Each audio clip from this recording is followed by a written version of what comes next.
नमस्कार दोस्तों। आईपीएल 2025 दिल्ली ने 210 रनों का पीछा कर इतिहास रच दिया। दिल्ली कैपिटल ने टॉस जीता और गेंदबाजी चुनी। एलएजी की पारी में मिशेल मार्श ने मिशेल स्टार्क को धोया और 36 गेंदों में 72 रन बनाए। फिर निकोलस पूरन की एक ओवर में 28 रन। पूरन ने 30 गेंदों में 75 रन बनाकर एलएजी को 209 तक पहुंचाया, लेकिन स्टार्क ने शानदार वापसी करते हुए पूरन को जबरदस्त यॉर्कर पर क्लीन बोल्ड कर दिया।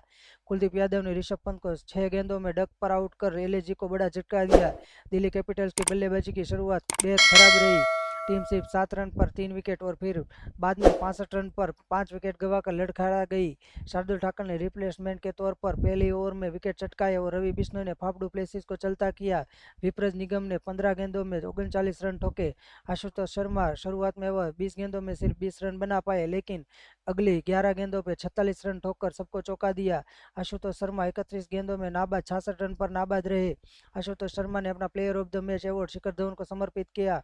9 साल बाद दिल्ली कैपिटल ने 200 प्लस का टारगेट चेज किया। दिल्ली ने एक विकेट श्रेष्ठ रहते 210 रन बनाकर ऐतिहासिक जीत दर्ज की। तो दोस्तों, आशुतोष शर्मा की धमाकेदार पारी आपको कैसी लगी हमें कमेंट करके जरूर बताइए। जय हिंद।